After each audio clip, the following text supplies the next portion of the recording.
Welcome to our live episode. We'll check first our audio. Okay ba yung audio? It's mic, audio. Okay. Sige. So, hello. Yan. It's been a while since last tayo nag-live. And thank you everyone for being here. If you are watching, kindly share it to our groups, your own channels kung meron man. And of course, sa mga nakasubaybay sa ating YouTube and Facebook channels, thank you so much. So we are being early ngayon for holiday preparations. As you know, sa Philippines, yung December or Christmas preparations natin is way, way ahead. Actually, October pa lang nagpre-prepare na tayo.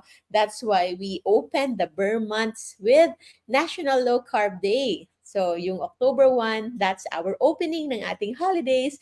But so many things happened and ngayon na tayo nakabalik ulit. And thank you so much for being here. So tonight, we will talk about holiday preparations para hindi na kayo madapa. I'm sure maraming mga gatherings for us in our society sa medical field. We have this annual na mga conventions. We also have mga reunions, gatherings. I think maraming reunions si Maming sa paparating na mga weeks, no? And I think that also is the same with you. So, yung mga class reunions, family reunions, Christmas parties, of course, at saka sa Christmas party pa, meron pang intimate group of friends, merong interdepartmental, within the department, within the subunit, the whole company. So, ang dami-dami talagang parties. And isa siya sa mga statistics na marami ring nadadapa. And sadly, sa mga hindi aware, yun din yung time na merong spike sa mga emergency visits sa hospitals. Maraming nagkakaroon ng hopefully wala sa community natin. Hopefully nga lahat ay ma-inform when it comes to proper nutrition na hindi tayo dapat magpadala just because it's the holiday season. Maraming paraan for us to enjoy the holiday foods, the favorites that we have na hindi kailangang madapa or hindi kailangang ma-jeopardize yung inyong health. Of course, what you do, yun yung sabi nila, no, what you do in those like 5 days or 10 days na holiday during Christmas season will not dictate kung ano yung talaga mangyayari sa health mo. What will have the most impact would still be kung ano yung pinagagawa mo the whole year. So, it's the majority of time pa rin na very, very important. So, good evening po sa lahat, including especially to Adelina. Merry Christmas! Ang early natin mag-greet ng Christmas, no? Echo TV Tech from Winnipeg. Criselda, Nikife, Yesha. So, yon. Ano ang gagawin natin sa ating holiday season upang wag tayo madapa? Number one, of course, plan your day. So, it's very important to plot your calendar. Ilalagay nyo doon kung ano yung mga araw na meron kayong up days. Up days meaning you can indulge, you have parties, hindi kayo magpa-fasting ng mga panahon na yon, and kung ano yung mga gatherings na kailangan yung i-look forward so that you can prepare ahead. Mas maganda din if you are into intermittent fasting, for example, you can even do specific na mga IF na schedules. Like before, if we were not pregnant lang, no, we would do ADF during holiday season. Starting November to December, nag-ADF kami. Alternate day fasting. You will fast for one day and then schedule yung mga up days on the other day. So, hindi naman kailangan every day. So, maybe 3 times a week nag-ADF kami before. If not naman, you can just do regular fasting. So, say for example, you can have your up days na sa mga panahon na you have parties, you can have as long as 12 hours na eating window. And for those naman na mga wala namang parties, you can extend your fasting for 18 hours, 20 hours, or 24 hours even. So you can make your own calendar. If you will search my page, I think I posted that before, yung iba't ibang IF schedule that I do. So pwedeng ADF, alternate day fasting, meron din tayong DCR protocol. That is for healing. But maybe ngayong season na to, if you wanna enjoy, hindi siguro siya time for DCR protocol. It's more on enjoying the time na hindi naman gano'n ka-restrictive, okay? Pero hindi rin yung sobra-sobra talaga kasi marami talagang nadadapa lately and usually based on my talks to certain people, it only started yung mga December or mga holidays nila and dun na sila nagtuloy-tuloy na nadapa at hindi na nga sila nakabalik. Sometimes it will take them 3 months, 5 months, or mid-year na June na lang, July na lang, dun pa sila bumalik ng low carb until such time, June, July, August, September, October, balik na naman sila sa birth season. So, I hope you will just plan your days ahead. Kasi nga, as what we always say, if you fail to plan, you already plan to fail. So maganda if we will really plan our days ahead. So you will know naman as early as maybe November, alam niyo na kung ano yung mga aatanan yung parties, kung ano yung mga gatherings sa family, sa mga kaibigan, and you can now plot kung kailan kayo magfa-fast, kailan kayo mag-feast, at kung ano-ano ang kailangan yung paghandaan. Okay? So number 2 is have your favorites, the low carb way. So, yung mga favorite, good thing, marami sa ating favorite, low carb naman. Like for me, my favorite would be lechon, 'di ba? So, yun talaga yung ating favorite. But, however, marami ring mga tao na merong mga favorite na high carb. So, now, I will ask you, ano po yung mga favorite ninyo na high carb foods? Para ngayon pa lang, pwede na natin pag-usapan if those foods are pwede bang convertible into low carb. So, ano ba? Kung sa akin, yung mga gusto ko lang naman sa mga party, lechon. And then, hindi talaga ako mahilig sa rice, but mahilig ako sa mga pansit. So, pansit sotanghon, especially sotanghon, yung vermicelli. And good thing, yun yung parang consistency rin ng shirataki pasta. So, I usually have shirataki pasta as pansit na ready. So, yun yung for me. For mga salad, yung isa sa paborito ko siguro would be buko pandan or buko salad. So, pwedeng-pwede naman gawing low carb yung buko salad. So, yung piliin lang yung mga buko na medyo matigas-tigas na para mas konti na lang yung sugar content. Instead of condensed milk, you can use heavy cream. So, heavy cream and then you just put sweetener. So, yun lang, okay na. You can also make gelatin na pandan and then sweeten it with our approved sweeteners. Of course, no? Since it's gonna be holiday. So, yun yung leeway natin. We have the ones in the caution list na sweeteners lang. But alam mo, really low carb and walang impact sa ating insulin. Macaroni salad. So, si Tutsi, macaroni salad yung kanyang weakness. The best that I can replace with macaroni salad, yung gusto ko sa macaroni is chicken macaroni. So, you can have chicken instead. And instead of macaroni, there was this keto chef na yung ginawa niya, instead of macaroni, is blanch na sayote. So, ang importante, hindi siya overcook. Kasi kapag overcook na yung sayote, wala na siyang crunch at malambot na siya masyado. So, yung kanya, blanch lang na sayote, sliced it, and then with chicken and the usual condiments. So, if you can make your own mayonnaise na low carb, I think meron tayong ginawa yan, it's just 1 minute. Now, 1 minute mayo na low carb, na all safe list. And then put heavy cream, some sweeteners, yun na. That's already chicken macaroni salad. If ever gusto nyo ng fruit salad, alam natin, fruits are really high in fructose and glucose. If pa konti-konti lang, then you can have naman. There are fruits naman, if we have to be strict about it, hindi naman lahat ng fruits low carb lang at high carb.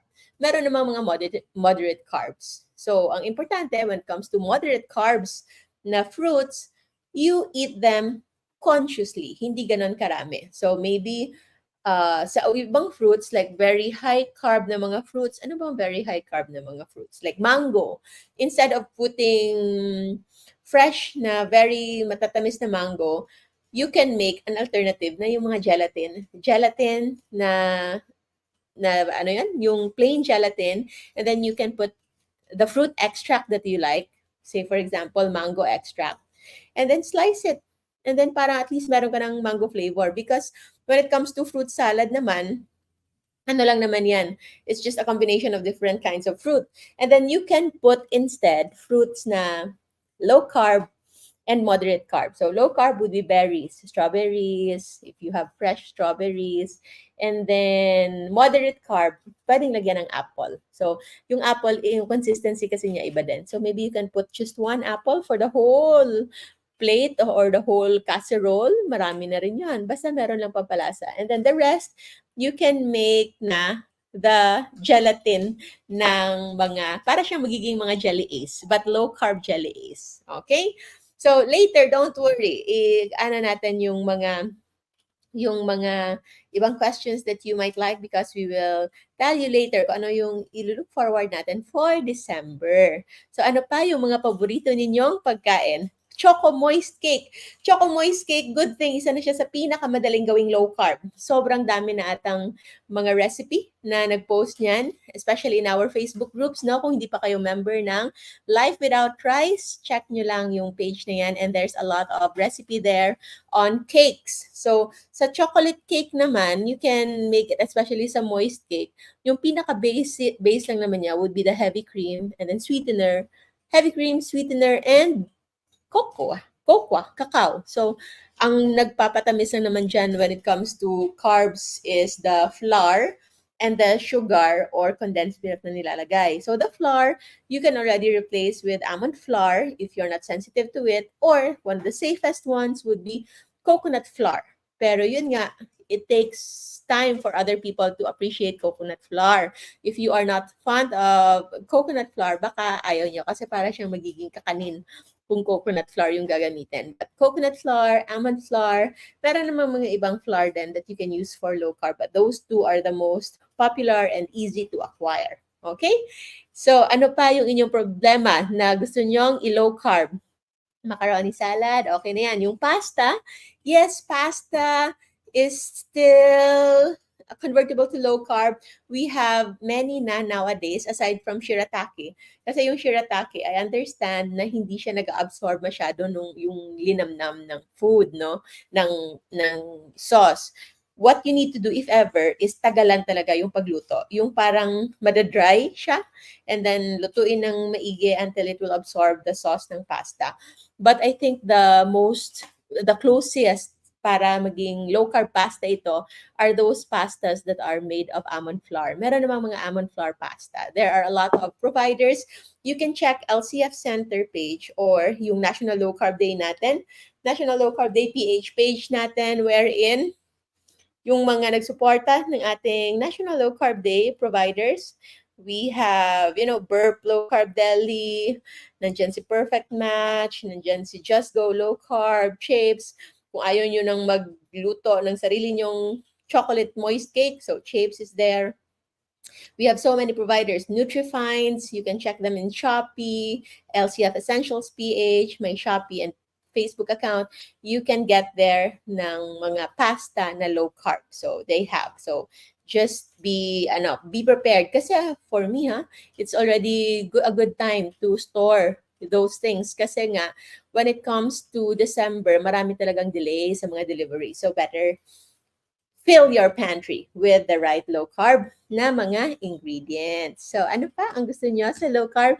Importante lang kung ano yung favorite ninyo, dapat meron kayong ready sa low carb way. Just like carbonara. Oh, si Shelito, zucchini. Zucchini is great for lasagna. So, sa lasagna, zucchini, so para siyang, 'di ba, yung mukha niya para lang siyang cucumber, but it's different kasi nga hindi siya matubig masyado. So, you can slice it into thin slices na malapad and you can make it into lasagna.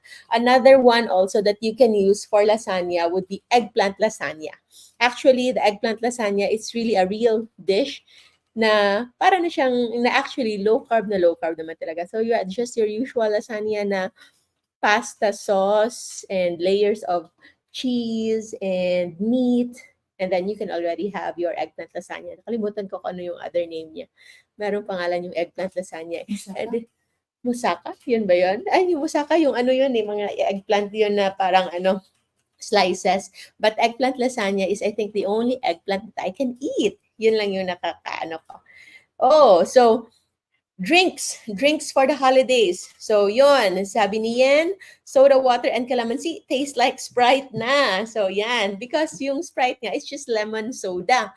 Kaya nga lang sweetened with fructose and or other sugar.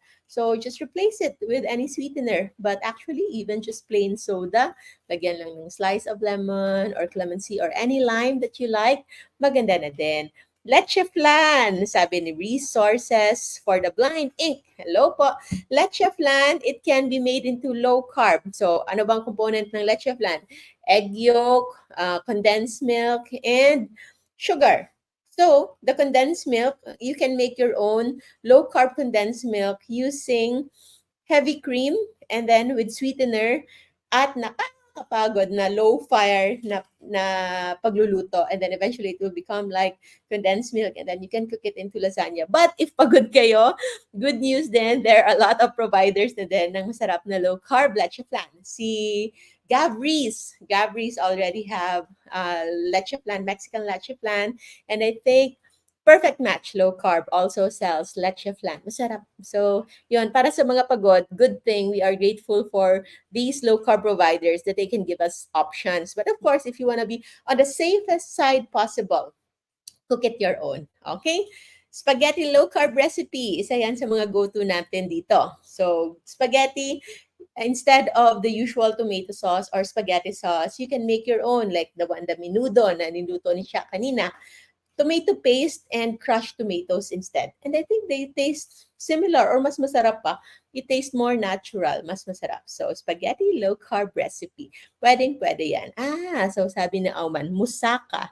It's called musaka. Ang galing-galing. So, thank you so much. Nakikinig talaga, no? So, good naman. So, yun. So, ano ang gagawin natin? So, in preparation for the holidays, you plan your days ahead and make sure na you have your favorites na low carb ready na. At pangatlo, if ever hindi talaga kayo makagawa, then hindi nyo kailangan maging super duper OA na hindi talaga kayo kitikim, especially kung meron kayong mga loved ones and families na nag-prepare talaga ng kanilang mga specialty na baka ma-hurt sila kung hindi nyo tikman. So you can tikim and you can eat, you can indulge if you want, but indulge responsibly. Kapag, say for example, merong isang high carb cake dyan, if binigyan ka ng slice, then you can take it. You can eat it. Pero, hindi kailangan ubusin nyo o hingi ka pa ng another slice. So, just one serving is okay. Kung tikim lang, hindi din kailangan ubusin yung isang buong slice kasi nga lalaki ng slice eh. And one technique also when it comes to eating carbs would be eat it the last part.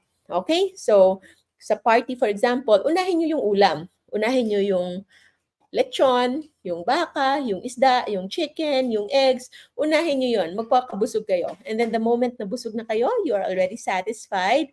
And if you wanna indulge still sa carbs, sa, say for example, sa pasta or dessert, then eat it last para at least puno na yung tiyan nyo with proteins and the right amount of fats at hindi na mapaparami yung inyong kain ng mga sugary stuff. Okay? And there's also a study na kapag increased ang inyong protein intake before your carb intake, the blood sugar spike ay hindi rin ganun kataas. So, it's gonna be a little blunted. Kasi nga, meron ka ng steady supply of insulin beforehand. So, yung pagtaas ng blood sugar, hindi siya tataas masyado. So, blunted siya as compared to you not eating proteins before eating your carbs and sugar. Okay? So, yon yung importante. And number 4, of course, you enjoy. Kung kakain naman lang kayo ng carbs and other na mga alam nating as much as possible, kailangan natin i-avoid, huwag na kayong ma-stress. Huwag na kayong magpaka-stress. You just enjoy it. Or else, kumain na nga kayo, that's already added glucose, plus magpapaka-stress pa kayo, that's extra glucose. So, might as well indulge lang and enjoy. Don't feel about it. But last but not the least, of course, pinaka-importante is get back to the safe list as soon as you can. Kailangan bumalik lang. And then you can just reset anytime. And one thing also, one technique lang, if you think you are consuming a lot of glucose and sugar recently, or you are going to consume a lot in the coming holidays, try to take in more ascorbic acid or vitamin C more than usual. Kasi yung glucose and vitamin C, ascorbic acid, they have this similar na parang chemical structure. So sometimes the overwhelming amount of glucose, yun yung isa sa rason kung bakit mas dumadami yung kanyang free radicals and oxidative stress na nawawala na nangyayari sa ating katawan because it is being it is competing with ascorbic acid, which is an antioxidant. So, you can double or triple your vitamin C intake if ever napaparami yung pagkain nyo ng glucose.